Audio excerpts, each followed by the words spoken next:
Patrick's the co-founder and CEO of ProfitWell, but you might remember them as Price Intelligently. They are industry standard software for helping companies with their monetization and retention strategies. What does that mean? It means you need to be paying more attention to your pricing. It is some of the highest impact, highest leverage, best return on investment you will get out of anything you can spend on your rev team. I know I've been reading Patrick's articles since they were called Price Intelligently. I personally love, I know you're not here to talk about this, but I love the pricing breakdowns you do. The one on HubSpot and Salesforce. HubSpot is one I went back to over and over and over again. Really awesome. had a strong influence on how we built our pricing and encouraged us to actually experiment on this stuff every year. And some of them have worked out amazingly. Some of them have worked out not so amazingly. Some would say horribly. But I'd say we're a better company for having tried. And I certainly, yes, we probably wouldn't be here had we not experimented or changed the pricing at all. That's awesome. That's awesome to hear, man. Thanks, Patrick. Yeah. And I'll let you take over because you're clearly the one who knows the show. Yeah, it's a little intimidating talking to a mostly sales conference as a non-sales person. So we'll see how this goes. But today we're going to be focusing really aggressively on monetization, and there's some interesting data that's very recent data that we'll go through in a second, as well as some good tactical pieces and some good framework pieces. But just to give you a little bit of background here on kind of where this is all coming from, my personal background's in econometrics and math. Started my career working in U.S. intelligence and then working at Google, and then started the company about 7.5 years ago. And at ProfitWell, formerly Price Intelligently, never change your name. It's the worst thing you can do. No, if you have to, it's good, but it just takes a lot of effort from a brand perspective. So try to get it right the first time. But at ProfitWell, we plug into your billing system, your Stripes, your Zoras, your Braintrees, whatever you're using, and we give you access to a bunch of tools to help automate subscription revenue. So our core product is a ProfitWell metrics product. We plug into your billing system, give you access to all of your metrics, financial metrics. So your churn, your cohorts, everything. We enrich the data with Clearbit and Full Contact for free. But we give this away for free for a bunch of reasons I can get into in the Q&A if people are curious about freemium. Then the way we make money is we have a couple of different products that focus on helping with retention, monetization, and the like. And the reason I'm sharing this with you is not to flex. It's kind of like the worst sales pitch ever. But really just because right now we have about 20% of the entire subscription and SaaS market using one or more of our products. And so the data that we're sitting on is so rich and so vast, we kind of know like what's happening, or we at least can look at what's working and what's not for different verticals, different types of businesses and things like that. And so what I want to start off with is just kind of going through some market data that we're sitting on, in particular, in the context of COVID, and then kind of branch off from there and talk about some things that we've seen work really, really well in this current environment. And then some things that are just so foundational that no matter the environment, they're really important to kind of get down pat within your business. Does that sound good to everybody? Y'all fired up? Let me see it in the chat.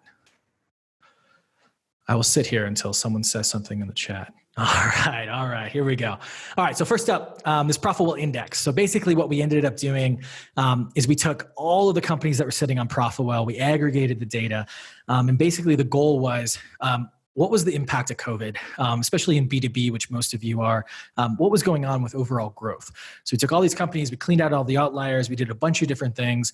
We were left with about 15,000 companies, and then we broke it down in a bunch of different ways. One of them is just like akin to a stock index, looking at the overall revenue growth, but obviously not showing you the actual tens of billions of dollars there, but showing you an index number. And then there's a couple of different cuts that we came up with. And so the first thing that we found is that all subscription companies, and this is probably really, really intuitive, definitely got hit. So when we looked at B2B SaaS and aggregated it with B2C software, we aggregated it with subscription e-commerce and media, and everything kind of in between, what we noticed is that basically overall, there definitely was this hit. You can kind of see everything's up and to the right and amazing. Then all of a sudden, everything's working from home. COVID definitely hits. And then all of a sudden we have that dip. And now you can kind of see there's at least a recovery, a short-term recovery, and hopefully a long-term recovery that goes, kind of into the future here. Now, for most of you on the line here, this was not only the obvious things that happened where anything to do with going outside was getting canceled, but a lot of this was consumer software. B2B was actually pretty flat. So we kind of saw that everyone kind of seize up, not make a lot of purchases, or continue those purchases and definitely kind of reevaluate the purchases that they're making. So we did see a lot of churn. But the big thing to kind of keep in mind here is basically when we look at B2B, and this is since January 1st, 2019, everything's amazing, little lull for Christmas, all of a sudden this flattening, and I'll zoom in here just since January 1st, 2020, and then all of a sudden everything's kind of going back to normal right now in the past couple of weeks. Now, what's really kind of fascinating about this is we also broke this data down by looking at the new daily revenue in B2B and also the other verticals, and also the new lost revenue. And what we noticed, which was really kind of a little baffling at the time, was that B2B new revenue was actually accelerating through this period. So yes, we did see like pipeline dry up in certain cases, in certain subverticals. We definitely have a lot of anecdotes of people that got hit, especially if they were serving restaurants or anything having to do with going outside. But really what caused that flatness was more churn and downgrades than anything. So in this view, what you're looking at, and I can share all this, and we're publishing this on a daily basis now, this top line you're looking at is new revenue, so new sales as well as upgrade revenue. And this bottom line is essentially lost revenue, so churn as well as downgrades. And the dotted lines here are basically the average or the daily average of 2019. So to give you a little bit of a benchmark there. And you'll notice in classic B2B, a lot of new contracts start or end on the first or the last day of the month. So you see these little bumps here. But basically all of a sudden right around here is when the big work from home kind of started, at least in the US and also globally. This is a global data set. But all of a sudden you actually see this acceleration where we're definitely higher than the beginning of the year, let alone kind of February, where things were kind of gearing up here. So what I take away from this as an operator is there are still buyers out there. Yes, there are definitely some variants here where people got absolutely hit, and those are some obvious industries, and those who are obviously crushing it, the Slacks, the Zooms of the world. But really, the biggest thing was this churn that happened, and that's what was holding us back, at least as a vertical, and that's kind of recovered here. And so when we look at the net, and I don't have the graph in this presentation just for the time's sake, all of a sudden the net kind of goes down, and then all of a sudden starts recovering, which is really, really good. And to kind of take a step back here, the big thing to kind of set up the rest of the talk is we basically saw everyone kind of reevaluate their purchases, reevaluate the contracts that they had, reevaluate what they were purchasing. And then all of a sudden they was transitioning to this, not necessarily normal, but this kind of new normal where they wanted to get back to work, at least in the modified way that we are now. And so the big question as an operator, at least to me, is, what do we do in order to, one, shore up the business right away, which was kind of the first 4 to 5 weeks of this current environment. But now, how do we make sure we win coming out of this environment? And it's going to be a little bit different for every business, obviously. But the biggest thesis that I've been really latching on to is this whole concept of whoever holds on to the most customers at the end of this is going to end up winning. And obviously, you need to shore up and play defense in terms of those folks who might be trying to cancel because they're in dire straits. So moving them into salvage offers or maintenance plans and things like that. But for most of you here who are marketers and sales folks, it really has to do with your offense, which is your go-to-market. It's okay to market in this environment. It's okay to get money in this environment. And that's kind of where I want to kind of talk deeper on, which is not only setting the stage for monetization and pricing, as we're going to talk about, but also what are some of the things that are kind of around monetization that you should be thinking about, especially when you're in the trenches trying to sell in this environment. Because although things are recovering and looking good, there's always the chance that there's aftershocks. But in addition to that, people are still going to be skittish in buying new software, at least for the next 12 to 24 months, unless they're doing fantastically. Because it's just the nature now that we kind of have to worry about these things, even if we have indicators of things that are going to be okay. So with that, I'm going to transition here to talk a little bit more about monetization, but that's kind of the lens that we're starting off, and I'm going to try to communicate here, especially to more of a sales or marketing oriented audience. So first off, let's set the stage. Like, what am I talking about with monetization and pricing? And this is really, really important because most of us don't understand what we mean when we're talking about our pricing strategy. And it really comes down to like, what are you trying to do with monetization? And what it really looks at is you as a business owner or you as a salesperson or whomever, the business that you're in, you've created some sort of value, right? And it doesn't matter if you're a SaaS product, you're a retail product, you're a nonprofit, it doesn't matter. You have something of value that you're trying to sell in some particular manner. And because we don't trade goats for wheat anymore, we actually have money, you're ascribing some sort of dollar amount or whatever currency that you're using to that value. So in this manner, the way I want you to think about your price or your monetization strategy is it's the exchange rate on the value that you're providing. And what's really cool is that when you start to think about that conceptually, you start to realize that there's a lot more levers than just the price point. Everyone focuses on the price point. Everyone focuses on, hey, how should I raise my price, lower my price, how that's going to affect things. But when you start to really dig deep into any business, that's probably one of the least important pieces, depending on the scale of the business that you have. In reality, if you look at any business, you're driving people to a point of conversion or justifying the product or the price that you're offering them. So you have the actual person or the segment that you're selling to. You can go up market, you can go down market, you can vary things, whole host of things here. You can change up the product. Obviously, you can change up what you're selling, how you're selling. You can move a feature to an add-on. You can move one feature up to another tier. You can make things tierless and basically just price based on a value metric. Whole host of things you can do. And then, of course, there's the price, which not only is it going to affect conversion, but it's also going to affect how people perceive your brand. And when you start to think about this way, what you realize is the one metric or the one number or KPI you want to think about when you think about price is really your ARPU. And you may measure it as ACV, you may measure it as ARPA, basically the amount of revenue or cash that you're getting per customer. Because essentially what you're trying to do is you want to try to boost that value and boost that exchange rate as much as humanly possible. And when we start to dig deeper here, we realize there's a bunch of different things that you can be doing to influence ACV or ARPU. You can basically adjust the value metric, meaning, hey, you're giving away 100 visits for this dollar amount. Let's change it to 50 visits for the same dollar amount. I didn't really change my price, but I changed the effective price by giving away less, right? I can increase the price. A lot of people are scared to do it. Early, junior sales folks, they just want to discount rather than actually selling and defending the value. And then add-on strategy. In B2B, especially during times like this, one of the most underutilized pieces. There's so much software and so many features out there. Break some of that stuff off and sell it to the entire base rather than just bundling it with a group of people who maybe only 30% of people in that tier are actually using it. And then there's harder things that are out there, like changing up your customer proportion, going up market or going down market. It's just different DNA typically. And then also feature upgrades and things like that you can use, but they're harder now because, again, like I just said, a lot of software out there. And so what I want you to think about is not only this value kind of argument, but your ARPU, your ACV, et cetera, it should be going up over and over again when you're looking at quarter over quarter growth and even year over year growth. But most people, it's not going up at all. It's typically very, very flat. And that's because most people aren't changing anything about their pricing. And just for a little bit of audience participation here, what do you think is the average amount of time it takes a classic subscription company to adjust their pricing? And to be super clear, this is not just the price point. This means making an add-on, changing up their discounting strategy, changing up their buyer personas. What do you think the average amount of time it takes to implement some sort of pricing change inside a business? Any guesses? Time between changes, Jonah, is fine. 12 months, 6 months, 1 year, 1 month, 6 months. You guys are very, very hopeful. Phil, you're my guy. 4 to 6 hours. It's about 3 years. Now, I know that sounds insane, but if you think about it, some of you on the call are probably pretty more aggressive than other folks.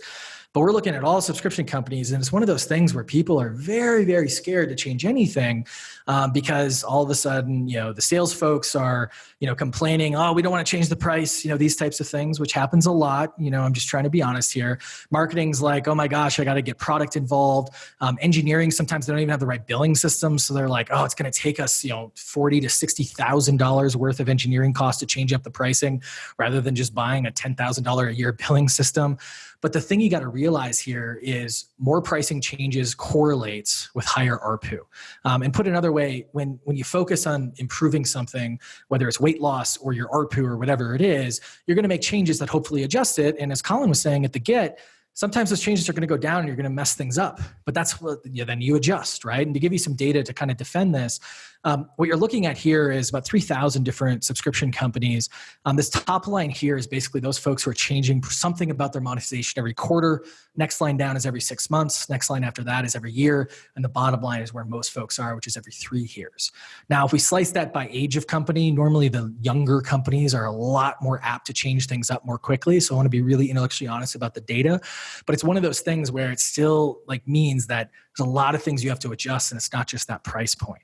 Now, why is this super important right now? Well, we're living on another planet.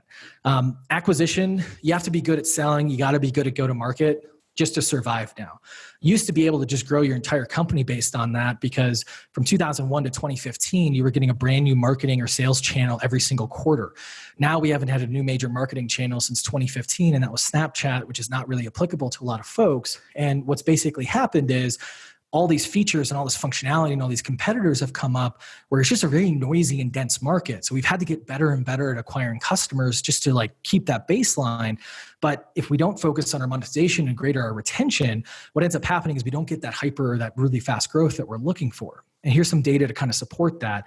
We ran a study, and we kind of run the study every so often just because it's a really core to our pitch deck, where we basically look at, if we look at the 3 main levers in a subscription or a recurring revenue business, so acquiring customers, monetizing them, and retaining them, what we typically find is that if we improve them by the same relative amount, what is the impact going to be on revenue?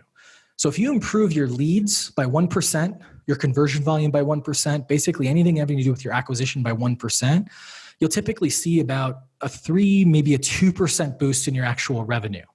Now, if we improve your ARPU, your ACV by 1%, or we improve your retention by 1%, you're looking at about a 4 to 8x impact on your overall revenue.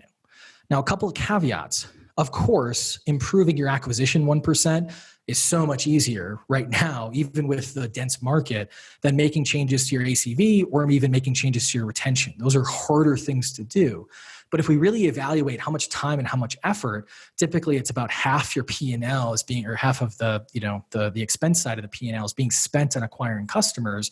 We're probably not spending a lot of time. We're not spending a lot of effort on our monetization or our retention. So the big thing that I'm trying to get across to you is you got to think about this in a little bit more of a better context than, hey, let's just acquire customers. So now that I've made you feel all bad, let's get into a place where we can talk a little bit about how do we actually fix this? Now, the problem or the opportunity with a talk like this is a lot of you want tactics just in general, right? How do I localize my prices? How do I check out value metrics? How should my discounting strategy be? How should I raise prices? Just a whole host of things.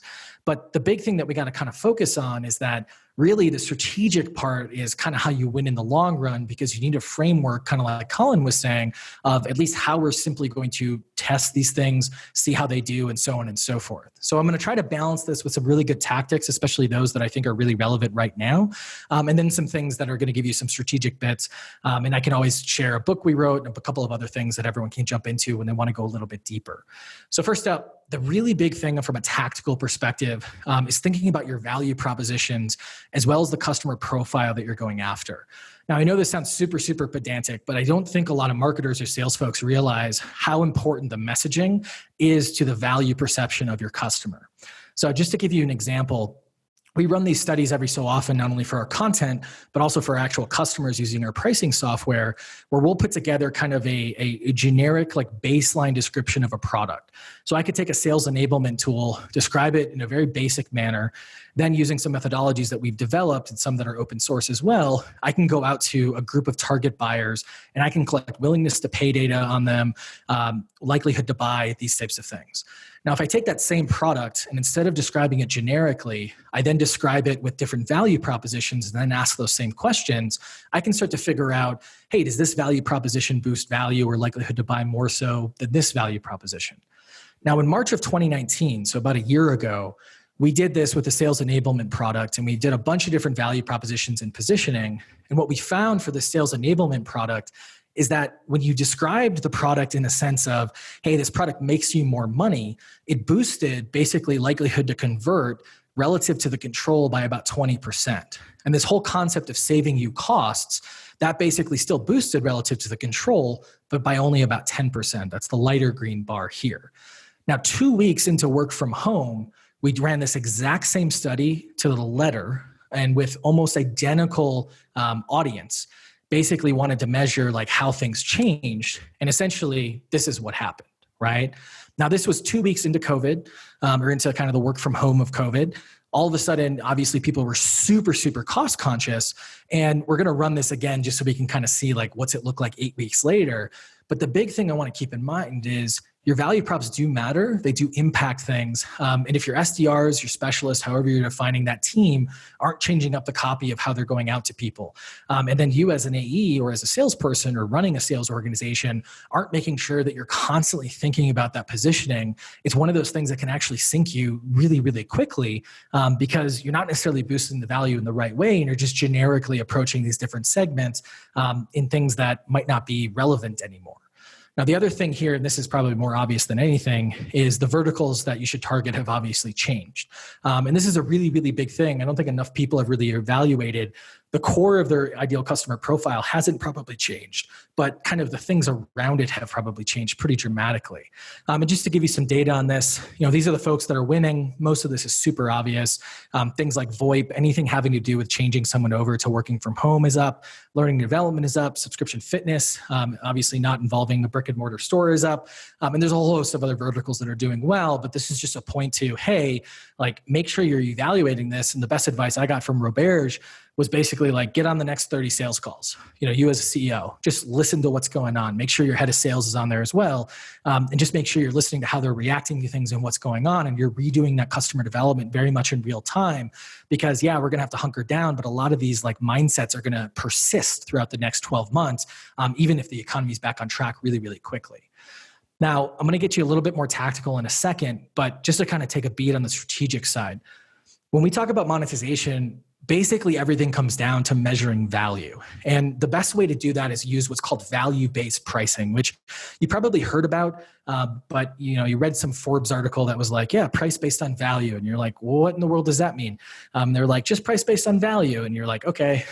So let me tell you what it's not first. So first up, it's not cost plus pricing or competitive based pricing. And interestingly enough, this is what a lot of even SaaS companies will use. Cost plus pricing isn't interesting because, hey, your customers don't care about your costs. They care about their costs. And in addition to that, your costs are probably very, very marginal compared to the value that you're providing. Now, on the competitive side, you're assuming that your competitor has done their homework. I almost guarantee you your competitor has not done their homework when it comes to pricing. Most folks aren't focusing on this a lot, so it's really hard for you to trust that they know what they're doing. But in addition to that, you're assuming you're selling the exact same product to the exact same type of customer, which probably isn't the case. There's some variation in segment that you're getting, and there's also some variation in your product. You might still have a competitive sale that's going on, but what you want to do is you want to collect data around value. And we're going to talk really briefly how to do that. And I have a bunch of supplemental information I can send over that tells you how nitty gritty to do that. But you want to use the value data as a central tenet of your decision making, and then your competitor data as well as your cost data as kind of secondary or tertiary. And what I mean by that is I see a lot of companies, they'll find out, hey, the willingness to pay is $100 per month. And you're like, great, that's awesome. Our competitors are at $80 a month and our costs are $120 a month, let's say. Well, all of a sudden, the founders or the CEO of that company will go, great, let's price it at 125, right? Which doesn't make a lot of sense, right? It's one of those things where you either, you have boosted value compared to the competitor maybe, but you might want to go down, or you want to just cover your costs when in reality, that's not where the willingness to pay was. So you have to adjust some of these things. And obviously maybe you need to go to a different segment, or maybe you need to adjust the actual product to overcome those low price points that the willingness to pay actually looks at. And I think that's the game that a lot of people need to focus on. And the reason that this makes so much sense or the reason that this is so important is because we're really not that great at understanding value. And I'm going to illustrate this and also kind of teach a framework that I think you should think through in terms of monetization. And that's like a nice classic 2x2, which if there's any MBAs in the audience, you guys love 2x2s. So this is my gift to you. And if you think about value, and it doesn't really matter if it's a cup of coffee, a piece of software, whatever it is, you typically have two axes of value. So the first axis of value that you have is the actual value of the features. So in a cup of coffee, it might be the taste, the country of origin, these types of things. And then the second axis of value is actually the willingness to pay. So what I can do using some methodologies, that there's some open source ones, there's some ones that we've developed, is I can survey this audience or a group of people that I'm interested in. And I can find out that when push comes to shove, the most important feature relative to the other features is taste. You're pretty indifferent about temperature, and you really don't really care about country of origin. It doesn't mean no one cares about it. It just means when compared to the other features, it's the least valued feature. Now, I can then use some other methodologies to ask some willingness to pay questions, and I can find out that those of you who care about taste, that's your number one feature, you're willing to pay more, about 30% more. Those of you who care about temperature, you're willing to pay about 20% less. And the very few of you, the hipsters in the audience who really care about country of origin, you're willing to pay, let's say, about 40% more. Now, if I find a feature, a value proposition, an attribute that has really, really high value relative to the other features and high willingness to pay, that's a differentiable feature. Something that has low value relative to the other features, but those people who care about it are willing to pay more, that's an add-on. Something that's high value relative to the other features, but low willingness to pay is a core feature. And then my personal favorite that we only talk about this way in marketing is trash, right? And sometimes you got to build trash. If we tested the login screen, or in some verticals, if we tested the mobile app, it's going to show up in trash because it's just so necessary that people are just devaluing it because it's just so obvious. Now, with this framework, what's really interesting is that even if you don't collect data, you can actually use it to have these conversations internally and start to realize, oh, we have these features that we keep including as differentiable or as core. Really, they should be add-ons, and kind of vice versa. Now, we went out to, I think it was about 1,300 different product leaders, and we basically made sure they understood this framework, gave them some check for understanding questions, and we basically said, like, plot your last N features, wherever you think they are within these four boxes. And this is what they said for just about 5,000 features. They're super confident.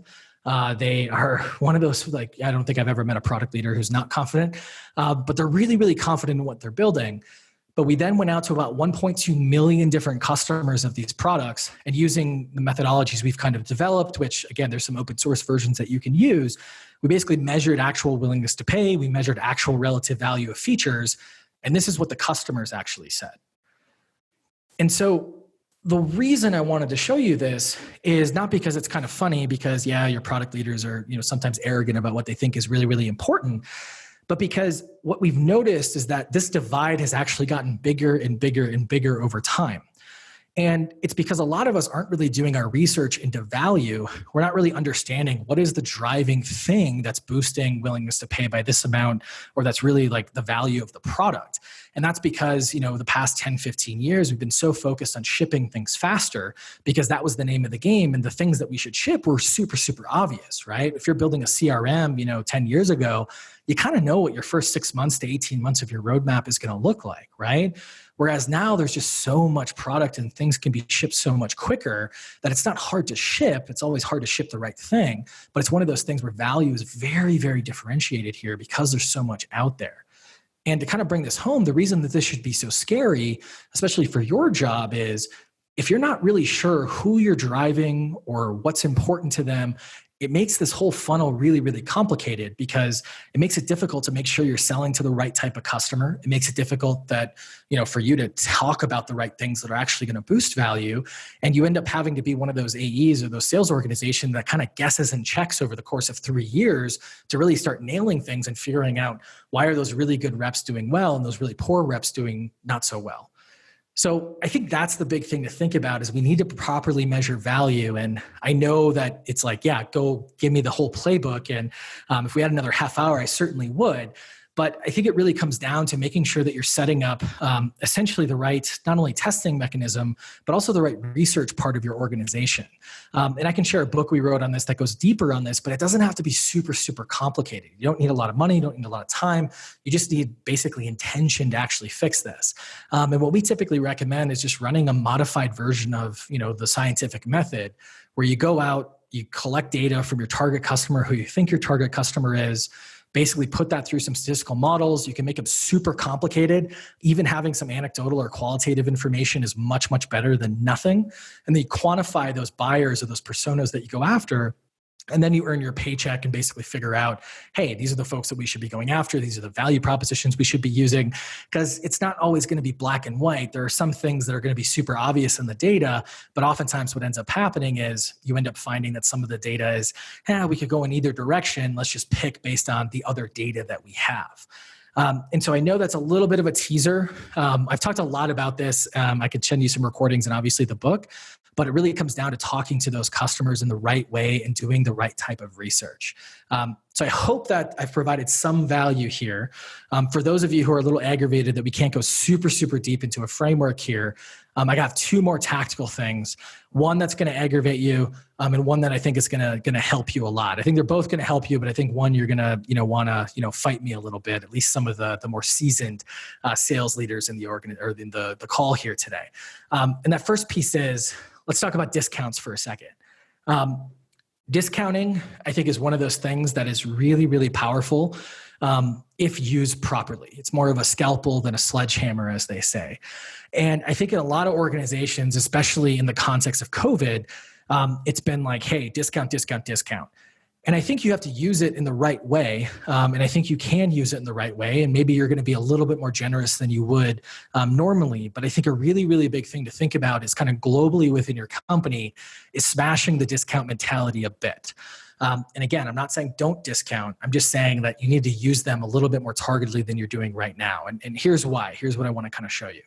So first up, we did a little bit of an anthropological study on about 8,000 different sales folks. These were frontline sales folks, AEs, kind of carrying a quota. And we basically asked them through a series of questions, and then we scored their answers, how important were, sales, or what was or how important were discounts to their sales process or the success of their job. And what we found is that basically, 70% plus of them said it was important or very, very important, to the point where, the largest group was like, yeah, it's really important for every single deal. And I know some of the more veterans on the call are like, wow, this is kind of interesting, because I don't need to use discounts this much. But again, it's, a lot of junior sales folks, they really, really think this. And then even some like senior folks really think this. Now, again, discounts aren't a bad thing, but when we asked another series of questions and then scored their answers about what was the appropriate level of discount, basically most of the folks said over 25%. And we checked this against the ARPU of the products, because sometimes, if you're selling something very low price, sometimes you kind of raise the list price so that you can give a really heavy, 50% discount. And that wasn't, anywhere near the majority of the folks within this data set.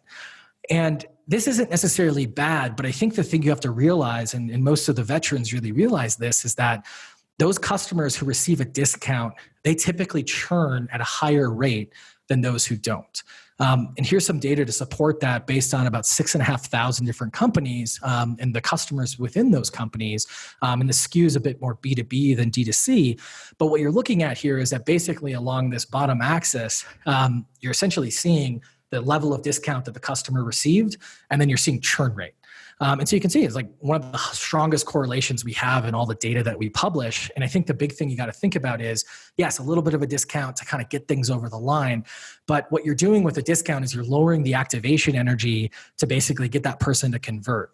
And if the only reason they're converting is because you're giving them a ridiculous deal, they're probably not an amazing customer. And I know that sounds really intuitively true, but some other data that we've looked at, basically there's a backward bending, growth curve that always happens at the end of the quarter in a sales organization, because everyone's trying to sling and hit that number, when I know it's hard to say this, but sometimes it's better to let those leads kind of nurture into the next quarter and beyond in order to essentially, become good customers. So just some food for thought. And then the last thing I think is super, super important right now, because the recovery isn't necessarily going to be kind of unified. It's going to be quite fragmented.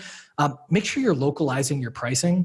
And what I mean by that is make sure you have different prices for different regions of the world. And just to give you some data on this, even if you just update the currency symbol, basically what you'll find is that this far left here, this is a control. So these are companies and their ARPU growth or ACV growth, and they're doing no localization. This next group, the only thing they're doing is basically updating the currency symbol. People like to buy, in the currency that's their own currency. There's probably a deeper psychological, conversation we could have on that.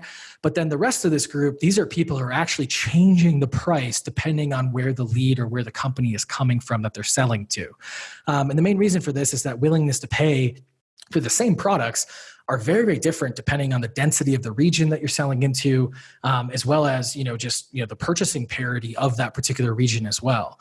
And so with this graphic here, this is about 1.5 million willingness to pay data points. This is basically answering that if you weren't going to test anything for my product, individually, what would you do to change the price? And so what I would say is, well, relative to the US, your price in the Nordics should be about 30% higher. Your price in the United Kingdom should be about 20% higher. Your price in Southeast Asia should be about 40% lower. And this is independent of that and independent of exchange rates, just to be super clear. We controlled for that in this environment. But it doesn't take that much, especially if you're running an inside sales model, or especially if you're running, something that's a little bit more, enterprise-based, to basically change up the prices depending on where the region of the customer's coming from. So that's a really good kind of tactical thing that I think is going to be pretty powerful if you're not going to change anything else about your pricing. This is one thing you could change to get some gains there. To kind of wrap up, and I'm sure I'm over, I don't have a clock in front of me, I just realized, and so I hope I'm not making Sarah's life hard here, or Colin's. No, but man, keep monetization, going. It's super important, and you're going to be skittish right now because you're like nervous, with people being cost conscious, but that's where it's like, again, it's more than just that price point. You want to make those sales cycles smaller and smaller, and the best way to do that is through value propositions and good positioning, as well as using some of these other tactical pieces. And the big thing I get across from you is, this isn't hard. I know a lot of data, a lot of big things were talked about, but it just takes work. It's one of those things that you just have never really gone in and worked on it. And you're a little bit skittish because, you haven't worked on it, and also touches a lot of parts of the organization and obviously touches your customer, but you got to treat it like every other piece of your business. Operations problems, engineering problems, sales problems, et cetera. Like, it just takes some work and just takes frameworking and making sure you're testing things properly. Happy to always talk about pricing. We do free pricing audits. We've published so much content on pricing that if you have a question on it, just email me. I'm more than happy to get you an answer. And if you want to get some benchmark data or anything like that, just let us know as well. We've been trying to help as many folks as possible just to kind of, see what's going on within their industries and things like that. But with that, I'm all wrapped up. I don't know if we have any time for questions. Just making sure. Yeah, I'm happy. Here. I'm happy to take some questions here. We seem like we've got quite a few here. I'm going to start with, we got my buddy Noah in here from Vancouver, and he was commenting that Patrick was talking about methods to determine the value your customer receives. Did you have any materials, or I know you have a ton of links and blog posts and studies. Do you have something you can share with us today? Yeah, Noah. So, let me talk about how to measure willingness to pay. Value your customer receives. I know I kind of talked about that in a little bit of a broader sense. There are some ways to kind of calculate that of like, hey, this is how they think about it. And if you can price based on this, it's fantastic. So we have a product called Retain, where we only charge you if we make you money. And the way we're able to do that is we can actually measure how much money we're bringing you. And so that's like a very pure way, because it's purely based on the value that they're receiving. For most of us, you're going to have a proxy. So HubSpot, the real value is the amount of money your marketing efforts bring you, but it's hard to measure like how much HubSpot had to do with that. They helped. And so they have a proxy, which is like number of contacts, which is, again, a good proxy for the money that they're bringing you. Now, how to measure willingness to pay, and this is kind of obviously a proxy for value. We've written a lot on this, but it basically comes down to talking to your customers in a manner that they think about value. So human beings, and psychologists and economists have studied this for a long time. They've found that we think about value as a spectrum. So the example I like to use is, we know that this water is worth less than this computer. And the reason for that is because this is a commodity. A computer we get a lot of value from work, but all of a sudden you put me in the middle of the desert for 3 days without water, and all of a sudden this value prop changes for me. And so the way that you ask questions is normally in a ranged capacity. So at what point is this way too expensive that you never consider purchasing it? At what point is it a really good deal? At what point is this too cheap that you question the quality of it? And I actually like to use this in the sales process, although when you're doing your pricing research, you shouldn't. In the sales process, I like to go, because you always get into the budget dance, right? Like, well, how much is it? Well, what's your budget, et cetera. I like to go, well, hold on a second. Like, let me ask you, we've been thinking about our pricing. We're always thinking about our pricing. At what point is this way too expensive? You're not going to return my call. And they'll kind of like fumble through something. And I go, at what point is this a really good deal you'd sign tomorrow? Right. And then all of a sudden I have a bit of a range, right? There's some other methodologies you can use. That what I was describing was something known as the Van Westendorp model. The innovation there were the questions. The way that he calculates the data isn't great. If you're just basic starting out, just use the way he calculates it, but you should make it a little bit more complicated if you're doing some really serious research. But hopefully that's helpful. Fantastic. Very, very helpful. And I did some quick Googling, and finally Google pointed me in the right direction of how to spell Van Westendorp's price sensitivity meter. I always just Google it because Google will correct me, which is good. Totally. So we got one from Jay here. Many customers are asking for a discount or free months due to COVID. How do you handle that? Yeah, it really comes down to the... Here's the thing with discounts. I'm a big believer in using discounts in the right way, which means that unless you're a discount brand, you shouldn't put them in the home page. Everyone gets a discount like a department store. They should be used kind of sparingly, meaning you're targeting the right folks. They should also be time limited. So hey, we'll give this to you for 3 months at this discount, and then it goes up from there. And then the other big thing, which, kind of relevant to what you're saying, Jay, is I want to make sure that this discount is not on the core thing that I'm trying to sell. Now, the big caveat here, so meaning, hey, we'll give you the onboarding at 50% off, or we'll give you this add-on for free for the first 3 months, rather than kind of, going after that core. Now, the big caveat here is it depends on your industry. It depends on how you're getting hit.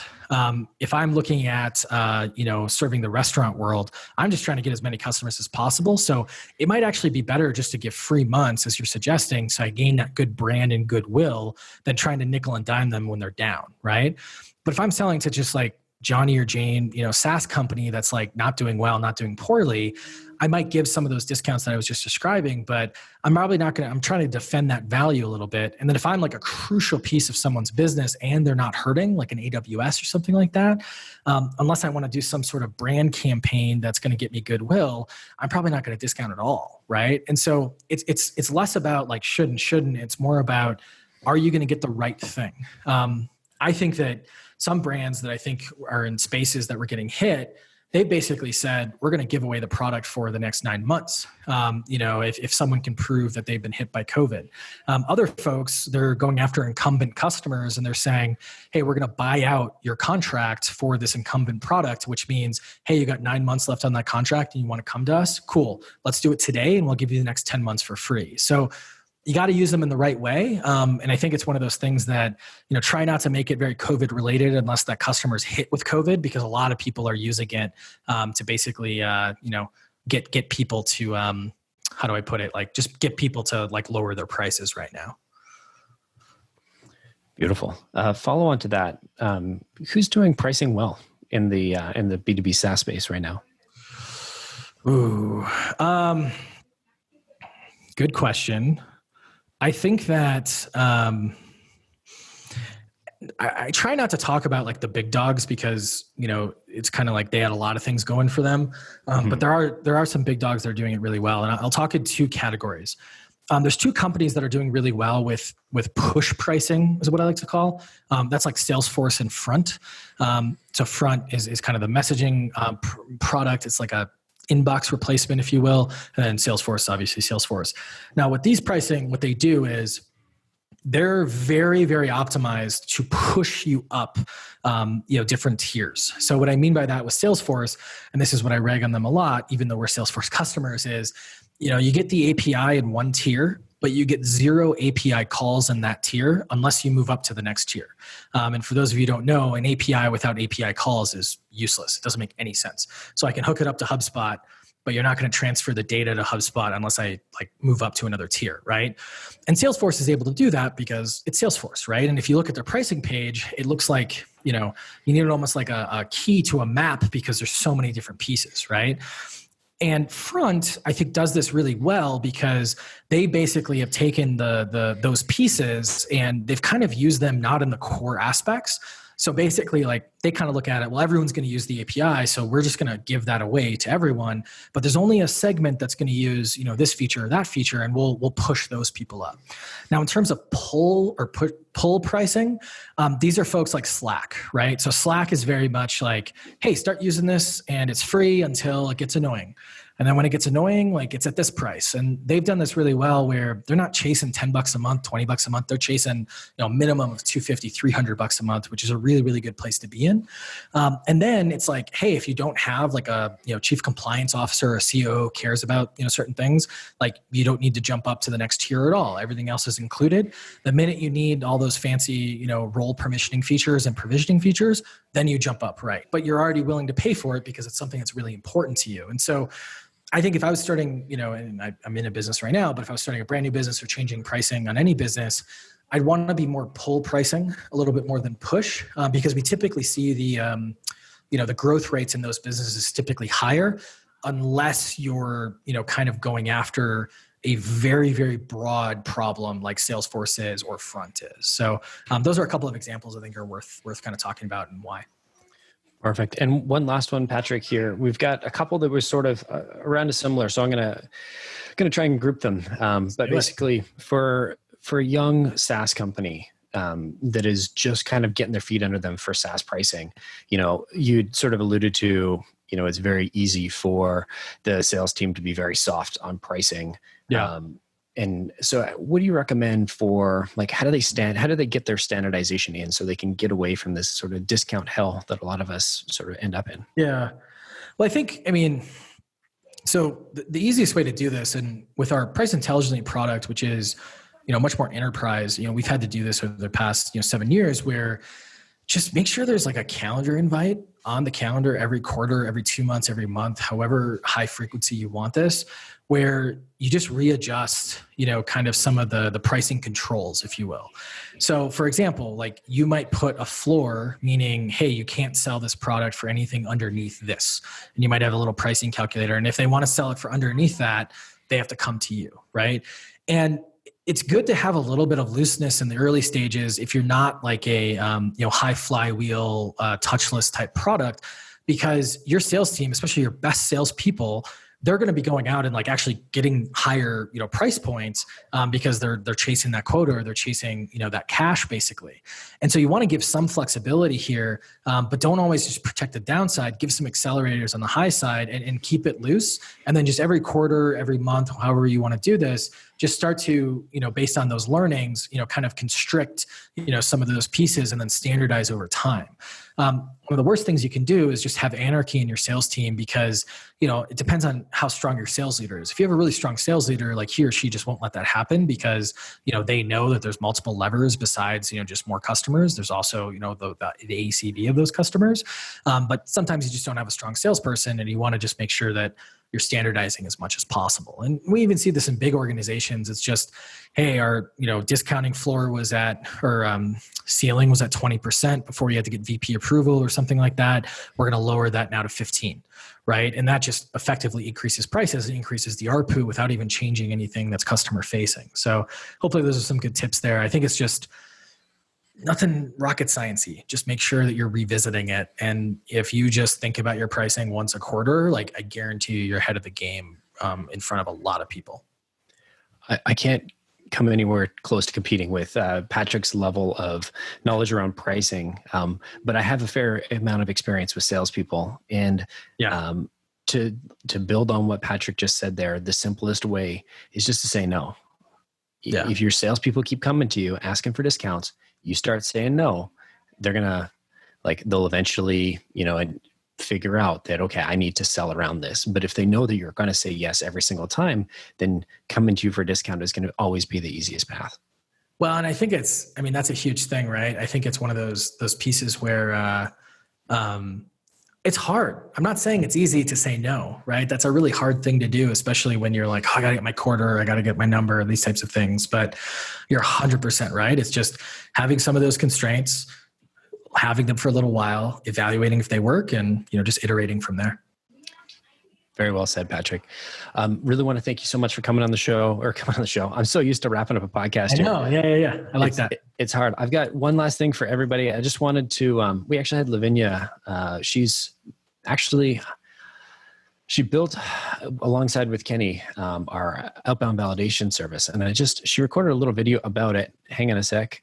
And I think Twitch can see that, but I'm actually not super strong on Windows right now, but I want to just play a quick video from Lavinia. If you bear with me a half second here, because we're, as a company, we this is something we're doing for promotion purposes, and so I thought we'd get one last piece in there just to share what we're working on. So let me make sure I'm sharing my screen correctly here, and screen 2, and share the computer sound. Perfect. Hopefully everybody can see this all right. And Lavinia, take it away. Maybe rewind it. I promise the next time we do this, it'll be much smoother. Hi, I'm Lavinia, and I'm the head of service design here at Predictable Revenue. I want to take a few moments to talk to you about our outbound validation program. Outbound validation was designed to help companies find a brand new segment of customers, either for a new or existing product or service, and fast.